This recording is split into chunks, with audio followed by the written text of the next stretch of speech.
Hello artists, and welcome to the second episode of the Glow Up Journey of a Self-Taught Artist, where I basically share my experience with the art blog, perfectionism, and also my ambition to get better as an artist.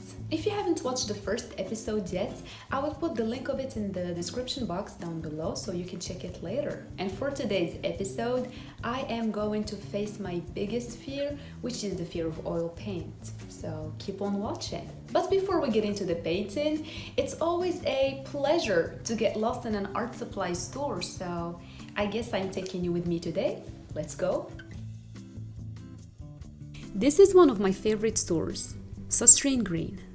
I'm sorry if I'm pronouncing the name wrong, it's Danish, so bear with me please. And I actually discovered it thanks to a friend. What I love most about the store is its coziness and original style. It sells beautiful, aesthetic, and sometimes handmade art supplies, furnitures, stationery, and so on. P.S. This video isn't sponsored by the store, so Søstrene Green, if you ever happen to watch this, I'm so up for collaboration.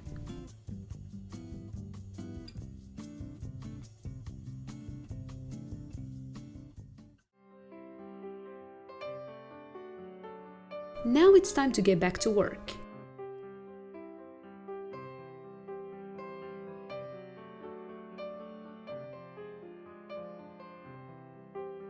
I'm starting first by gessoing my canvas.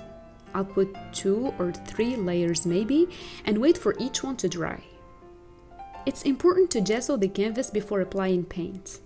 It helps protect the surface from cracking later on and makes the painting process easier as the fibers are covered. And here's our sketch.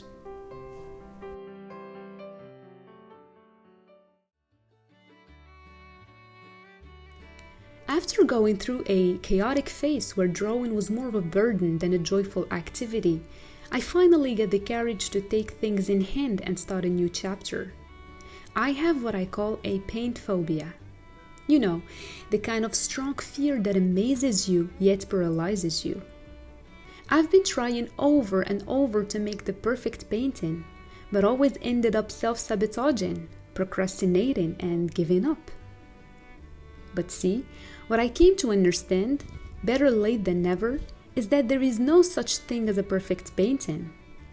Art is a primitive way of expression. It started with cavemen engraving rocks and kept on evolving. I can't deny that this video didn't go as intended, but it's okay. Letting go is part of the experience.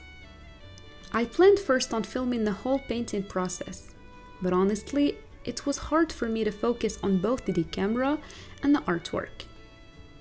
The challenge here was to put all my energy and focus on the tremendous amount of thoughts that build up in my mind. Ignore the voice that keeps telling me to stop painting, that what I'm doing isn't good enough, that it's far from being beautiful, that I'm not a painter and I will never be. And the other voice that reminds me of how good colored pencils feel, how easy it is to combine colors, to get the details, to work my way on a portrait effortlessly. Yes, crippling monologues that made me put down my brushes so many times, but I just picked them up again. It took days, but I got through it. Today's painting, that I called Floating, is a translation of my personal state of mind for this past period. It felt like I was drowning, barely keeping my head out of the water, close to letting fear and perfectionism drag me deep into the oceans. But I kept floating. Also, my admiration of the Victorian era inspired my work, and I couldn't ignore the beauty of Ophelia's representation in paintings.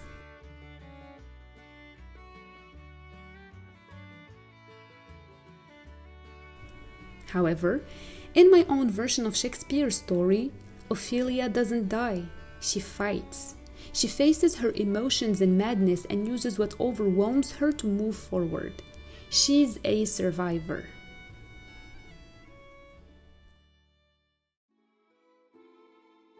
While painting, I found out that the scariest part was the portrait. To me, a face is important, and it should look as realistic as possible. So I managed to find the balance between realism and expressionism when it came to the portrait. The thing is, my color palette, values, and hues should look realistic. However, the details aren't important anymore.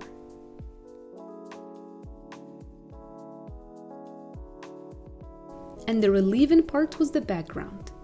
It's a combination of colors, shapes, and abstract paint drops.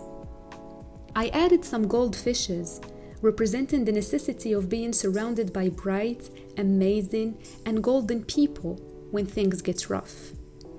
And some hint of colorful paints to remind the necessity again of getting loose and letting go.